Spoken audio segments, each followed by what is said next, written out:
What's up, YouTube? Welcome back to Celio's Network. With the Players Cup 3 for the Pokemon trading card game online coming up, I've brought in Zach Lesage as a special guest today since he won Players Cup 2 for the Pokemon trading card game.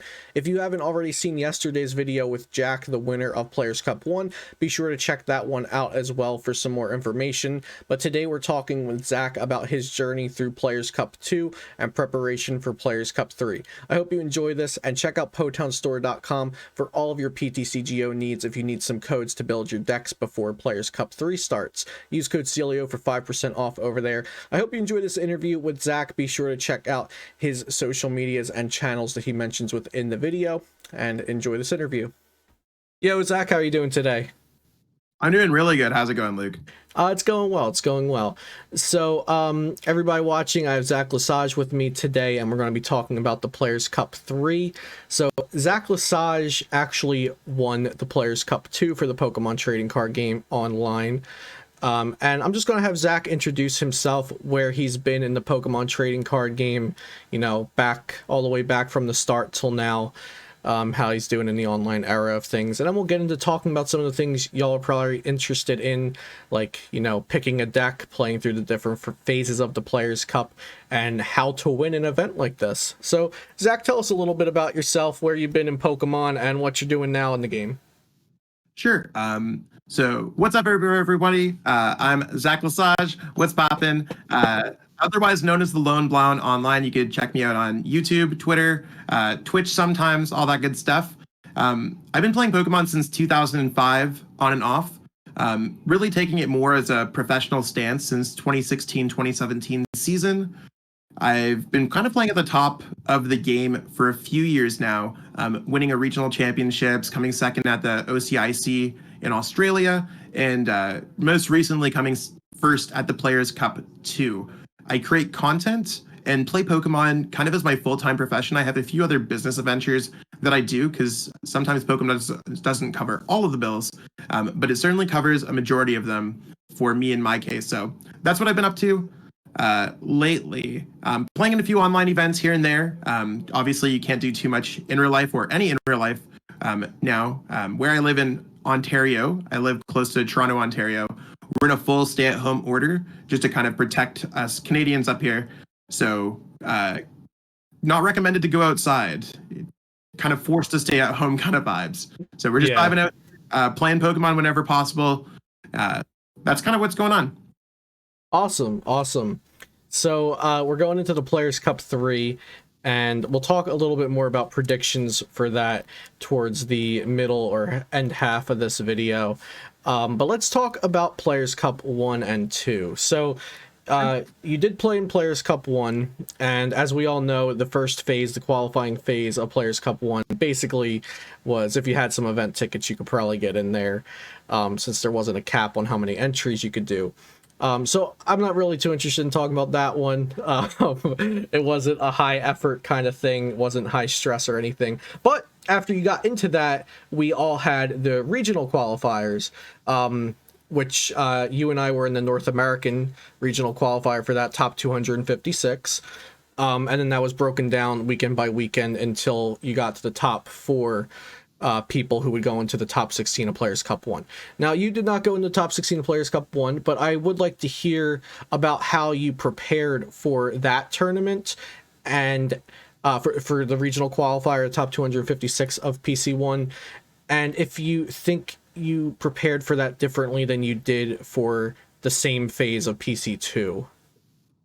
Yeah, for sure. So I think like everyone, we were kind of excited and mixed with a little bit of disappointment when the Players Cup 1 was announced. I was fortunate enough to have kind of like an account that I've been playing since the Legacy days. Since I've been playing Pokemon since PTCGO came out, I had quite a collection of the event tickets. So for me, qualifying was not, it was more or less if I wanted to put in any kind of just playing Pokemon. Even a lot of the tournaments, I was just conceding in the top 8, or I didn't really care or take it too seriously. So I think that kind of general vibe meant that I wasn't playing optimally, or just choosing decks importantly, especially like compared to what we have nowadays with the event key system. I wasn't necessarily using my tickets wisely, if that makes sense. Absolutely. So it's one of the things where I probably wasn't taking it too seriously. Hopped into the NA qualifiers with Dragapult. I thought Dragapult did pretty well for me in general. It was pretty much the most played deck in Hmm. that format. I think it was like Rebel Clash or whatever. Hmm. It was one of those things where it just didn't draw well for me. Didn't hit the right matchups. I don't know if my list was particularly great. I don't think it was particularly bad. I think my list was just average, kind of just going through the kind of the lull of Pokemon that we had at the time. I was excited to go Yeah. from playing no official Pokemon to playing official Pokemon, but then the structure kind of took the wind out of me. I wasn't in a great spot back then Hmm. mentally, and I just went in with whatever I wanted with, and it just was kind of a tournament that kind of it it didn't go my way. Yeah, I could kind of relate to that, especially when you said about, you weren't really putting your all for a phase one like we were for PC2 with the 50 event keys. If you were in North America, I feel like you really had to try to get your tournament rep. Um, Whereas we felt pretty lax Yeah, there was a for lot of Players great Cup 1. players who tried to qualify and could not qualify. Hmm. I mean, obviously, I think that's also a subject of our format Hmm. of kind of like sometimes ADP can just turn up on you if you miss a turn, and that's what's going to happen to you in some of the tournaments. But there's players who legitimately tried for the PC2 who could not make it, and I think Hmm. that's one of the things that made it much better of a structure. It felt like an actual real tournament. Yeah. Yeah, so no, having going from Players Cup 1 where the initial phase we didn't really have to try and test to prepare, and then going into the 256, I know I was feeling lax going into 256. I just took my exact 60 that I got second at the Limitless Invitational with, because I figured, I played against really good people there. I'll just take the same 60. And I made it into the top 64, I want to say. Maybe top 128. I'm not really sure. It wasn't anything crazy. I got a couple wins. I was just, like you said, I was happy to be playing some sort of competitive Pokemon and be in the pioneering stage of online competitive Pokemon. I thought it was pretty cool. For sure. But for Players Cup 2, now, what did you grind through for the 50 event keys with? So one thing that I did, I took numbers on my phone. I have an iPhone, so it's like the same thing as Excel. It probably won't show here. I think that's kind of popping up a little bit. Yeah. Basically, I just created a spreadsheet with every single deck that I was playing with. And I was like, I decided that ADP was going to be good. It was kind of early on the season. So ADP and typically any deck that's already existed, we have a Hmm. really strong skeleton for it before Yeah. deciding on which decks are new. So I was like, ADP seems good. I actually won my first event. And then I decided I'm going to highlight every single event that I win, decide to write down the tournament times just to try to see if there's any pattern in terms of if there's a time where I could play tournaments, get a better amount of points, Hmm. better amount of whatever. So I swapped in between ADP. I'm looking here. I played Luke Metal for a lot after that. Luke Metal brought me a lot of success as well, winning me back-to-back events. Um, and then there was a point where there's a few other decks that came out once the metagame started. About a couple weeks in, Greenzard started to pop up a little Yeah, bit. I thought you might say that one. So I like Reshiram and Charizard GX. If anyone who knows me, I like playing fire type decks a lot. They typically do well in my hands, so I did well with that for a few tournaments. Switch it up again as Pika saw more success as well. And then I was talking to some of my teammates. So at the time, Ahmed Ali was telling me to play Centiskorch. I Hmm. was like, okay, cool. Centiskorch is doing really well for him. He showed me his spreadsheet. And I was like, I played Centiskorch for a few tournaments, one event, came second at another, whatever. So I just kind of like skipped around decks that I thought were like okay at the time. And I think if anyone's like trying to choose a deck for any kind of event like this, Hmm. especially when you have 50 event keys, really just choosing like a tier one meta deck or a deck that you're comfortable with is fine. I would just like write down the amount of decks that or the decks that you're playing and write down the tournaments that you're playing in so you don't get lost in a void. Because I have a lot of friends who are like, yo, I played Eternatus for all of my 50 tickets. I ended up with 39 rep. And I'm Hmm. like, what? Why did you continuously play Eternatus? Right? Like, why would you not stop? And they're like, oh, I didn't even realize. So Right.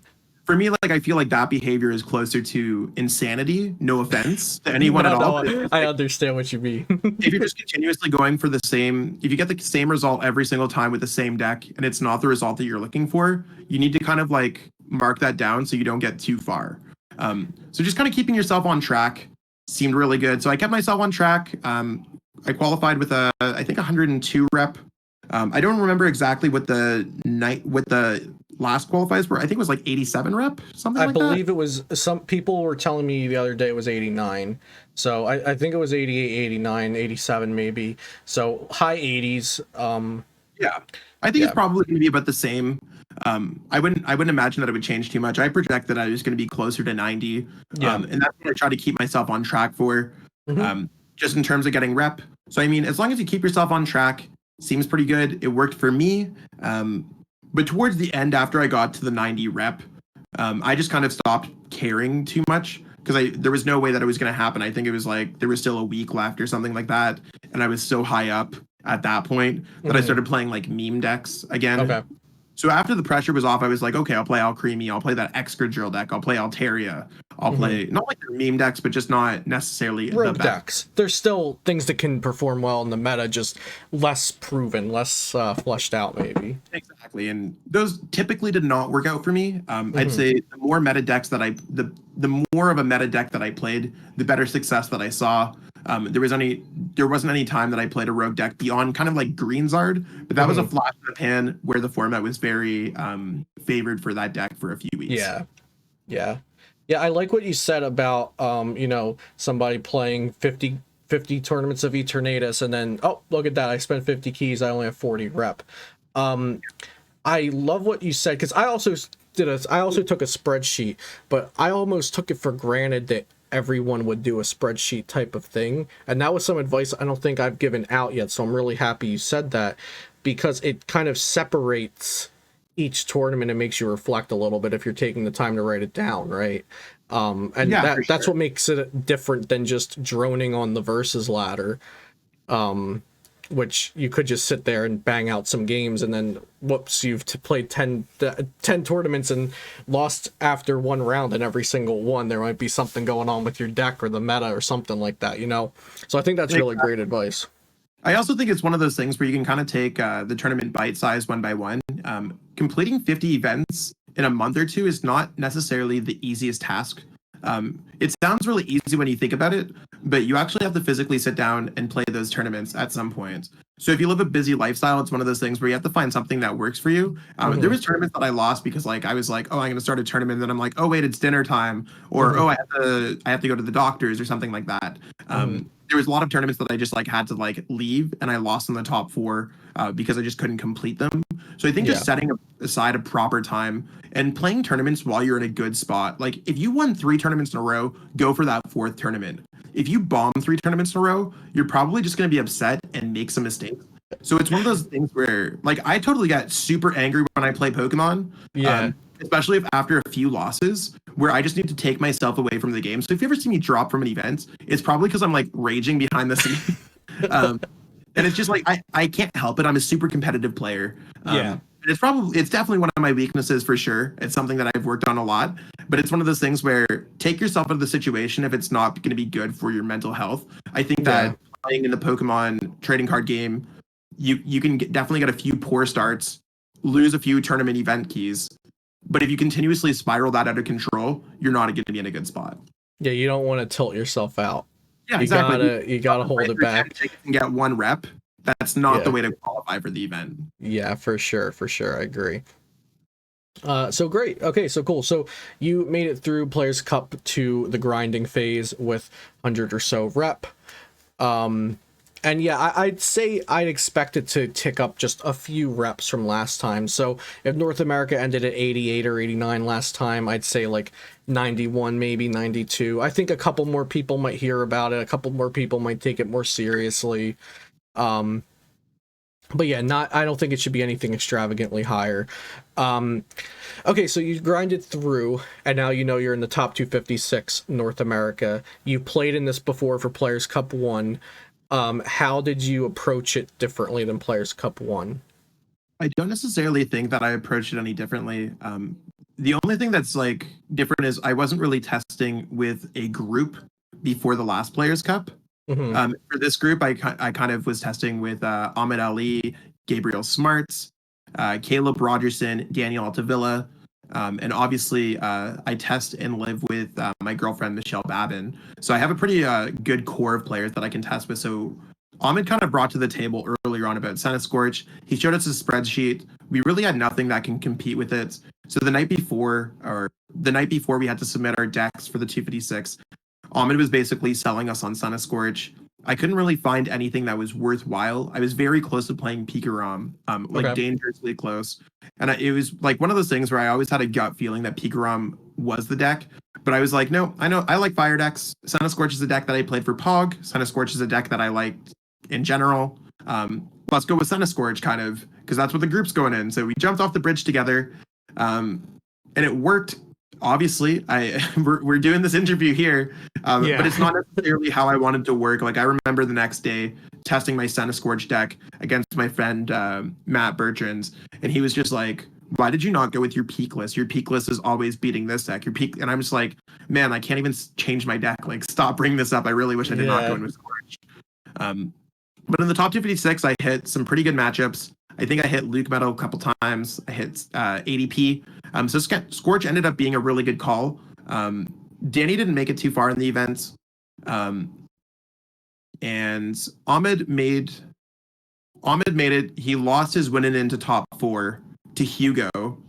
Gabe lost his winning into top 16 in North America to Andrew Mahone. Okay. And I actually ended up going undefeated both weekends. Awesome. So you finished like 5-0, 6-0, something like that?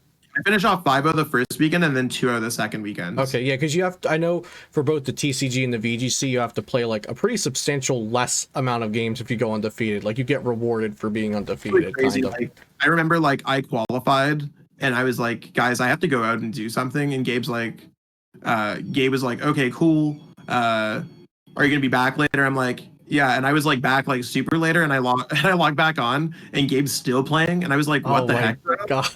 God. It's just like I feel like it's such a disadvantage to get put into the losers brackets at this event. Like every single move like that you make is so weighted, especially because it's a demo elimination event.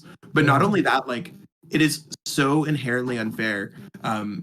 To like be put into the losers bracket at any given point. Like I went from going 5-0, I think, to like 8-1 on the first weekends. And we all know how Pokemon games can just be quickly decided. Right. Especially with current standard and the standard of that time. Exactly. So it was a blessing for sure to just have kind of that ride to the top. There's a lot of games that I thought were like way too close for comfort, but I think with anything along there, it's really like perseverance and luck takes you along the way. I could have my spot could have been anyone else's. I could have had the same run as the first Players Cup. It's just one of those things where I was fortunate. I think I played very well. I was very on point playing Senna Scorch, just super focused. Like I made sure to get like a good night of sleep before that event, which I barely ever do. It's one of those things like online events, like for in real life Pokemon, I've been playing for like 15, 16 years now. Like I can wake up and play Pokemon in the worst state. I can go partying out the night before, wake up, play Pokemon. When it comes to online play, I do not know how to use a mouse in the morning. Yeah. So it's one of those things where I need to like make sure that like there's a complete divide. And players I find online typically have it a little bit easier, which makes games a little bit more difficult. That might be a bit of a hot take, but I just feel like the fact that it like wiggles around that you could do like actions, like if you need to use Jirachi, Stellar Wish, like it's a reminder for these players. I've seen so many players in real life just pass without using ability because they don't have that reminder, or players that just like shuffle their hand to their deck when you're about to, and you're like, hey man, stop, and they're just like like you're watching a train wreck happen in front of you. Exactly. Yeah. That can happen online is your opponent disconnects. Yeah. And that's really the only thing that like I find. But most players who are playing in these events have pretty good computers and stuff like that. Like I've disconnected multiple times from games and I could just jump back right in. Yeah.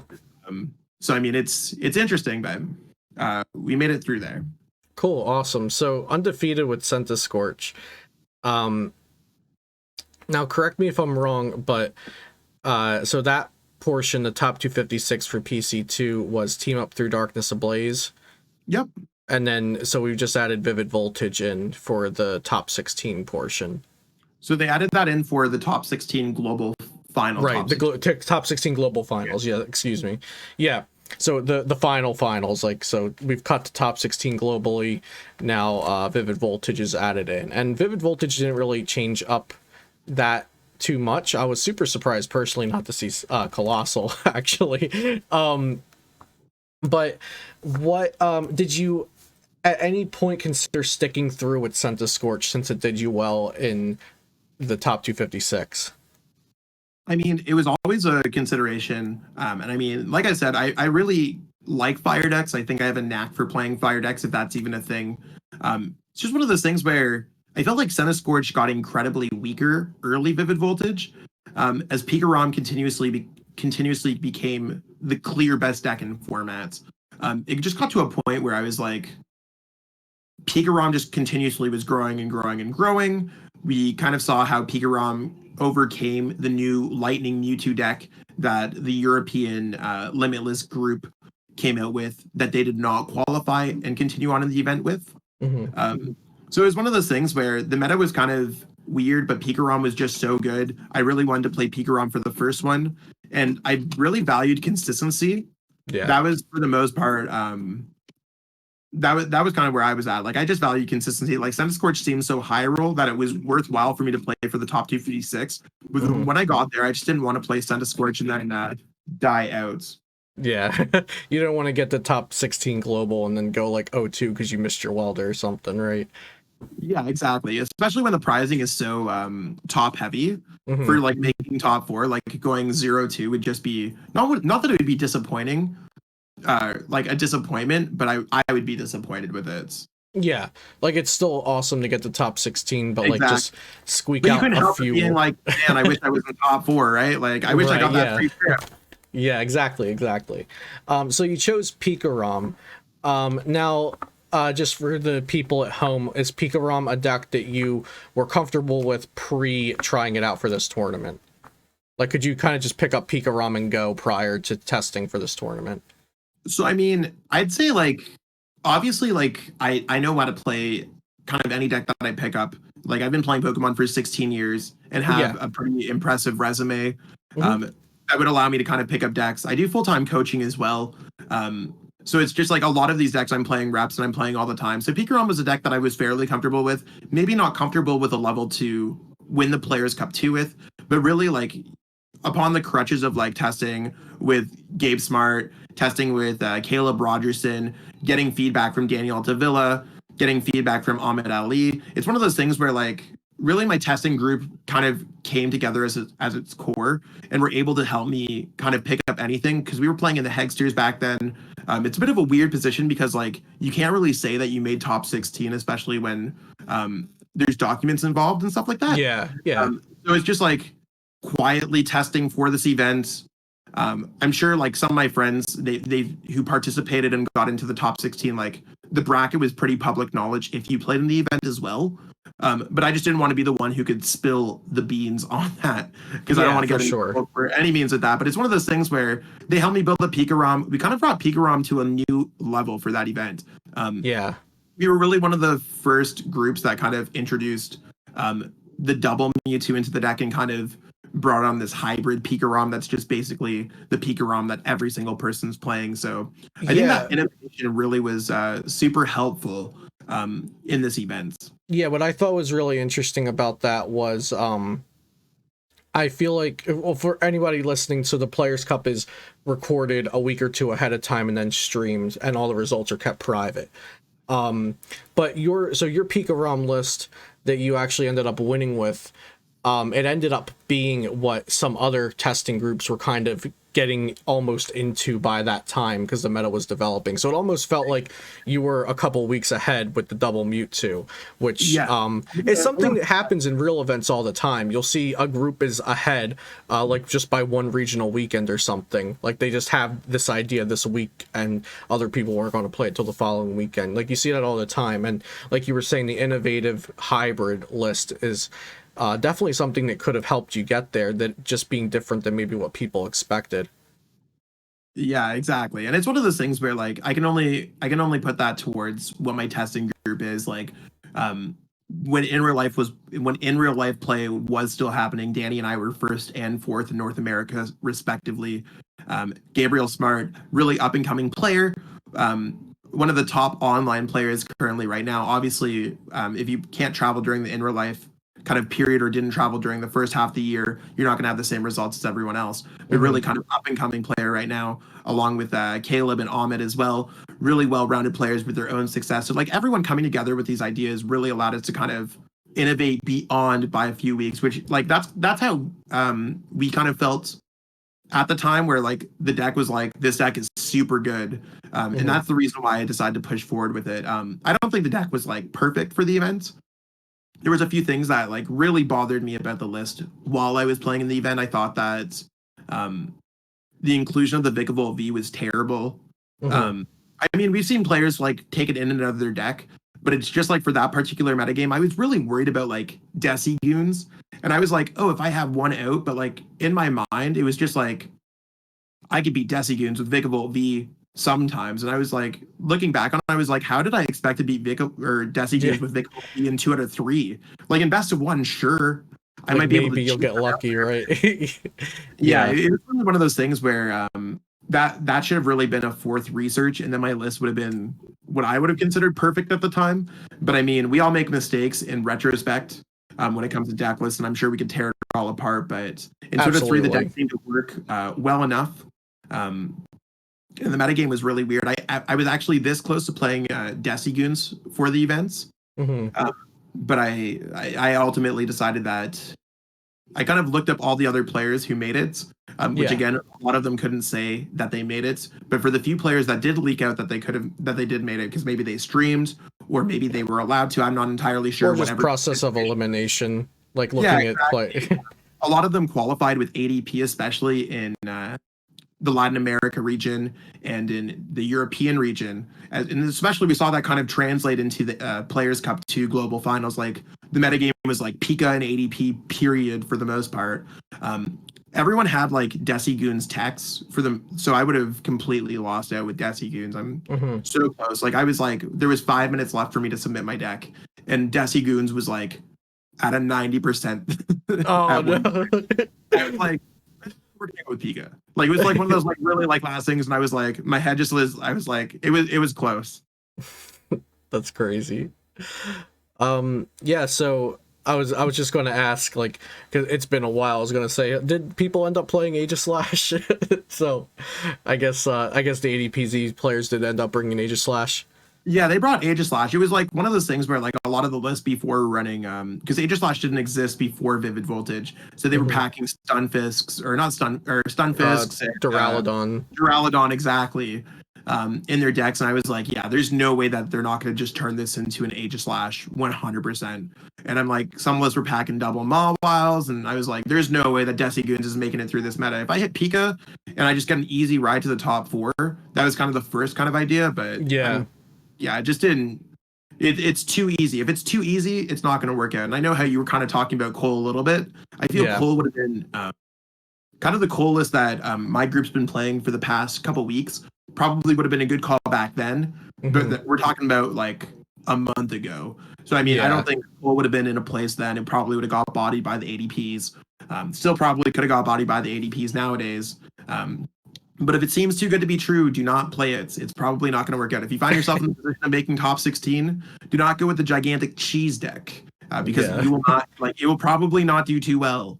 Unless it's a cheese deck that nobody else has heard of. Like if you've got something absolutely like foolproof, you know. Crazy it could work because Tord kind of brought that like weird Inteleon to the first one. Yeah, I loved it because that's what I would have played if I made it.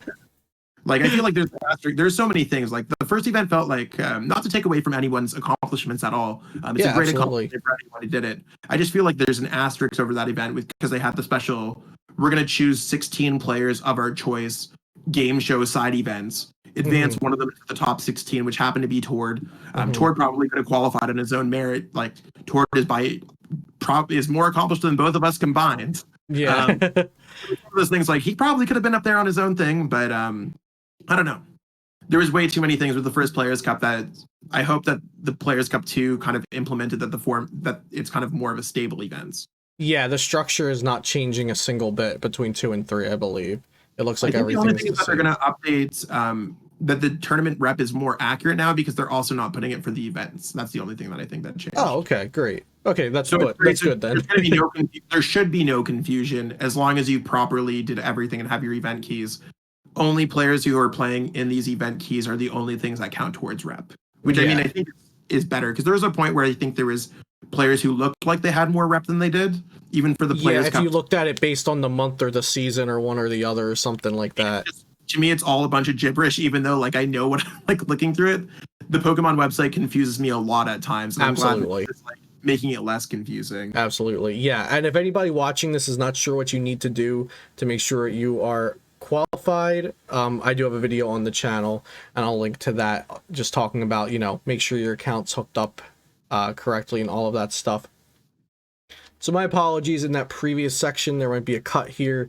There was a little bit of frames dropping, so hopefully nothing too bad to keep your attention off of the audio content, but the visual content might have a little bit of frame droppage. So we just finished up talking about Players Cup 2, which Zach Lesage was the victor of with the Pika ROM deck, the pretty innovative Pika ROM deck with the double Mewtwo. Talking about how he almost tried to metagame it out with Decigoons, but decided it was risky. Went with the more consistent choice that he felt was really, really solid in Pika Rom. And also some things I liked that Zach mentioned was he doesn't, now looking back, think the list was like 100% perfect. Like maybe there was a couple cards he would have changed. And it's really hard for a list to hold up like a couple months later, Like I feel like most lists are never 100% perfect in hindsight. And I feel like if you win a tournament and you look back at that list, it's like, oh, it wasn't perfect, but you know what, it doesn't care. But then if you do really bad at a tournament, sometimes you'll get tilted at yourself, like, oh, this list should have been this way. But it's really hard. Hindsight's 2020. Just something I wanted to talk about there. So moving on to Players Cup 3, we've got that starting in like 10, 11 days, I think, from the recording of this. We'll all get 50 event keys. And Zach, what do you think you're doing with your 50 event keys? You think a little something like last time, a little of this, a little of that, trying out different decks? You want to stick with one? What do you think for yourself? I think right now we're kind of at a place in the meta, kind of like right now for this particular week, where kind of any deck that you play probably has an equal amount of good matchups and bad matchups. Obviously, some decks are inherently better, but I would see myself like if I could pick any decks, I think Picarom's incredibly strong in a single elimination format. It's probably the most consistent deck in the format. I think ADP, if you just build a super consistent list, I'd probably stay away from Luke Metal until Senna Scorch hype dies down. So I tend to basically, agree. follow the trends online for the Yeah. events that are doing well. Like obviously, over the past couple weeks to the time of the recording of this video, we've seen Senna Scorch at an all-time high. That's probably a good time to put the Luke Metal deck and the grass decks to the back and kind of bring out a deck that would be fine against Senna Scorch because everyone's kind of riding the Senna Scorch bandwagon right now. And I think that if you continuously like monitor the decks after the bigger events like the Hegsters, Chill TCG, the Limitless events, stuff like that, you can kind of monitor the formats and choose better choices. But don't go too far out of your comfort zone if you're playing anything. I think for me, I'm comfortable with probably 10 of the bigger decks in the format, and I don't think there's really much else that can be talked about below the top 10 mark. So as long as I could just kind of play those, get a good vibe, and do well, I think I'm okay with it. Obviously, we'll see if we can qualify. That's the first and foremost goal. So we'll have to see what strategy goes. But I kind of monitor myself every like 3 to 5 events to see where I'm on track for my goal. I agree with you. I think it's probably going to be around 90 again. So just kind of aiming for like that 100 that seems kind of just barely safe, the passing grade. Yeah. Or the definite passing grade, I should say.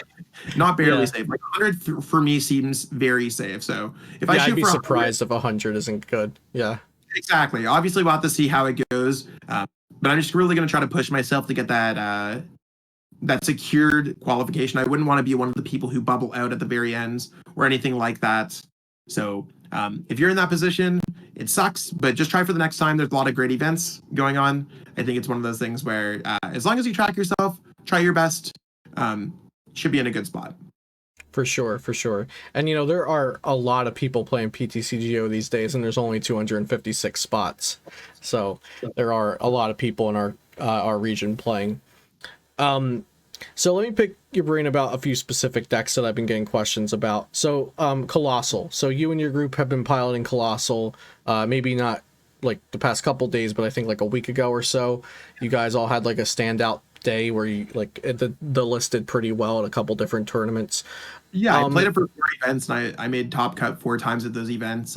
Michelle played it for like I think 3 events, and she made top cut. But namely, Michelle got her huge top 4 at that GG Tour mini regionals. Yeah, there was a lot of people in that one. Yeah, it's crazy. Like 350 player event on a weeknight, and then another like 350-ish player event on a Saturday. It's kind of online Pokemon's bonkers nowadays. It's the new Wild West. Yeah. So yeah, what do you think about Cole going into this? Does it have its chances just like any other deck because of its good and bad matchups, or is there a reason to play just stick to Pika or ADPZ?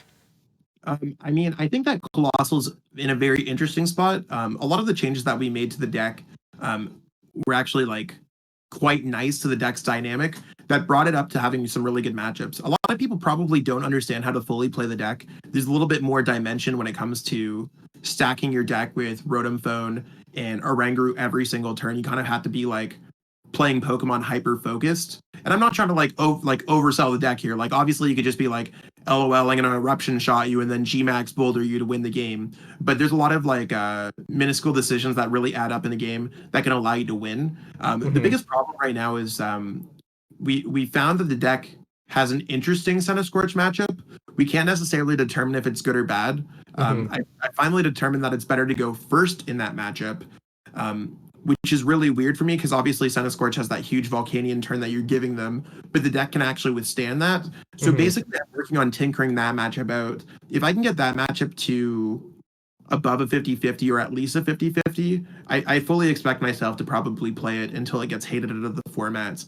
Now, at the time of speaking, we kind of seen at Danny's Stone Series events that there's kind of these new Grass Mewtwo decks or Grass Mewtwo being revitalized, and then we see these Rillaboom Roweye decks. So Colossal could get hated out of the format like any other deck. I think it's a real contender that a lot of people did not give a true chance.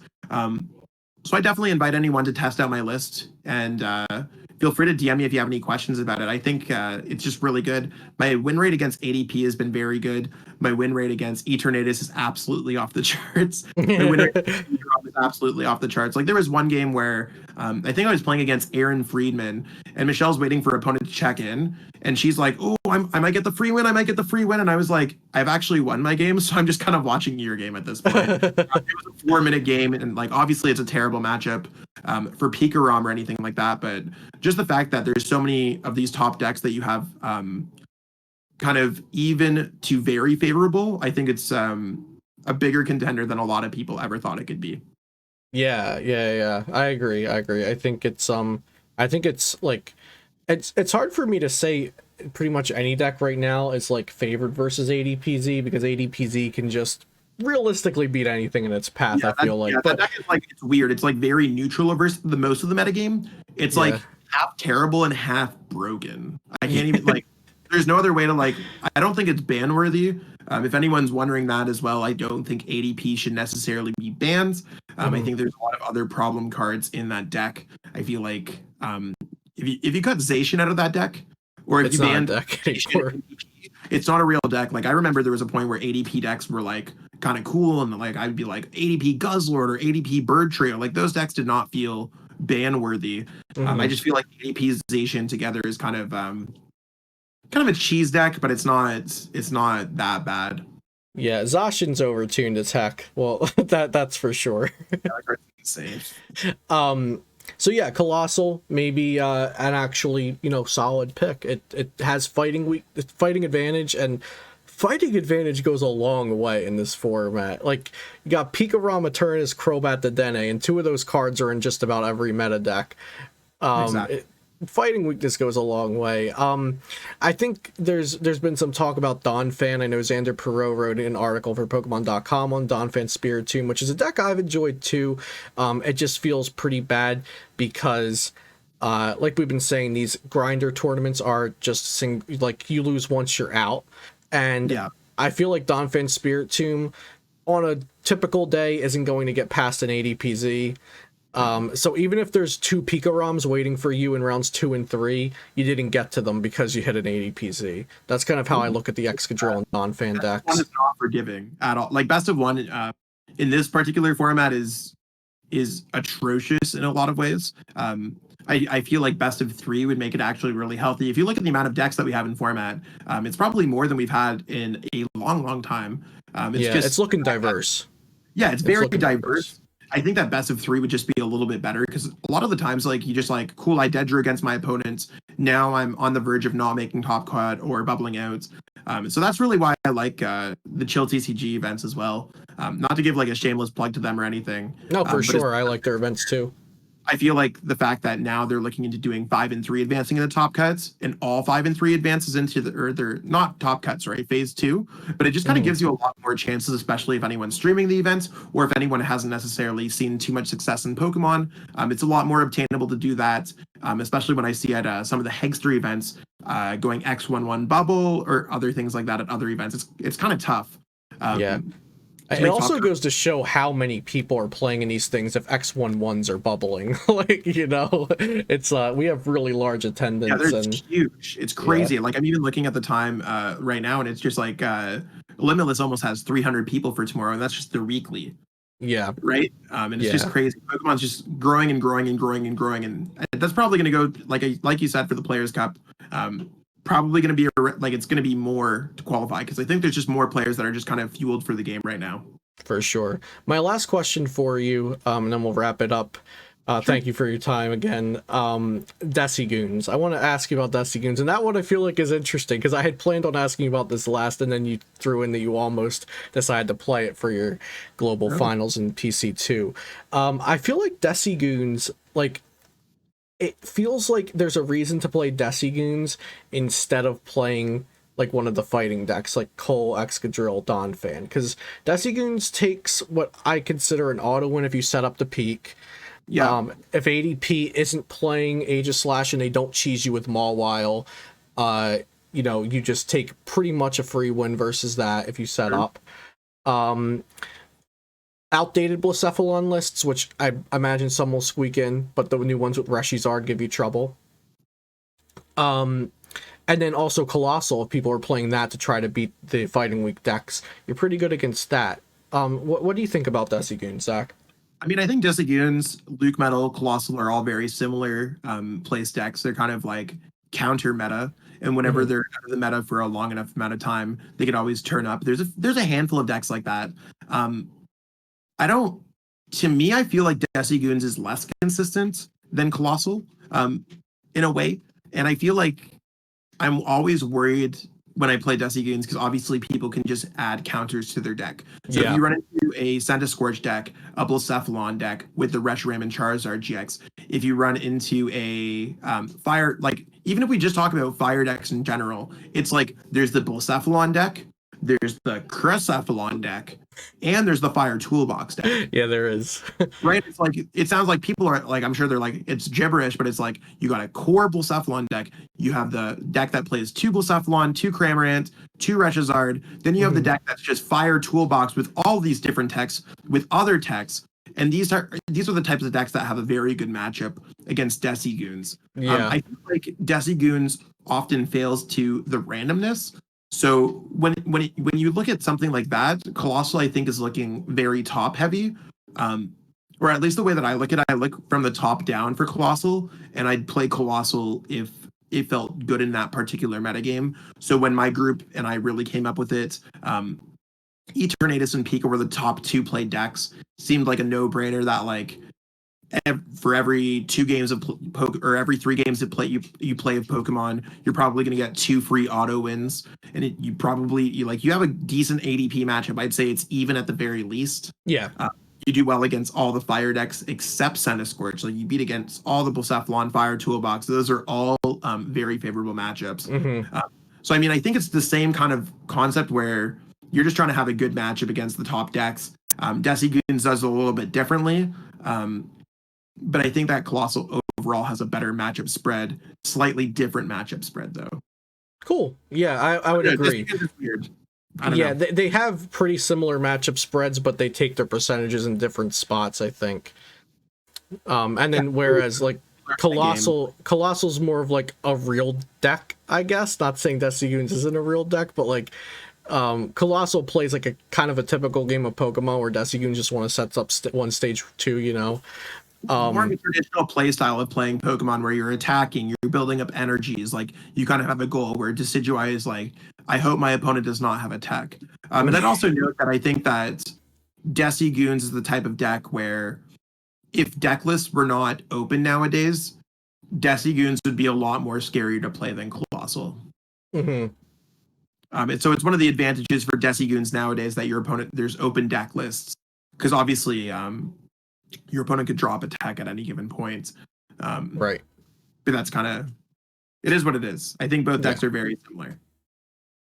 Cool. Yeah, I tend to agree. Similar matchup spreads take a couple different kinds of percentages, but they're both counter meta decks at the end of the day, like you said, those and Luke Metal, but Luke Metal's a little scared off by the Blacephalon, Crycephalon Fire Toolbox array that we have going on. But yeah, so thank you so much for your thoughts, Zach. If you have any shout outs, your socials, you know, tell the good people where to find you and your content at. For sure. So I've kind of started my own YouTube channel over the past few months. So if you like Pokemon content that I try to bring at the highest level, I mean, obviously, Celio's Luke is awesome at making Pokemon content. But if you want to check out something a little bit different, or maybe check out my views, you can go to youtube.com, The Lone Blown. I make a lot of gameplay videos, a lot of deck profiles, a lot of the traditional stuff that you see in Pokemon, but I try to bring my own spin to it. Same thing for Twitter. You can check me out at The Lone Blown if you want to hear my thoughts. I post a lot of free deck lists there.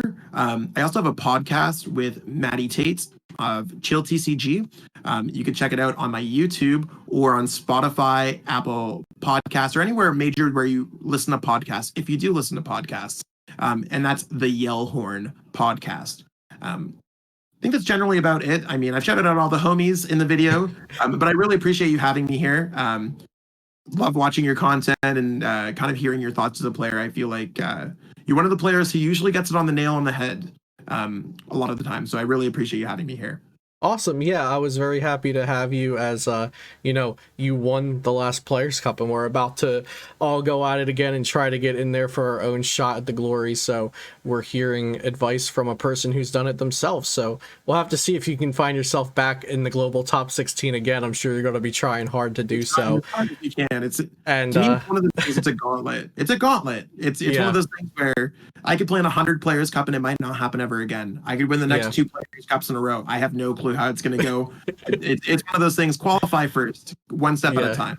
One step at a time. That's a great way to end this video, guys. So for all of y'all watching, thank you so much for watching this video with myself and Zach on the Players' Cup. If you haven't seen my video yet with Jack, who won Players' Cup 1, that was uploaded the day prior to this, so be sure to go check that out as well.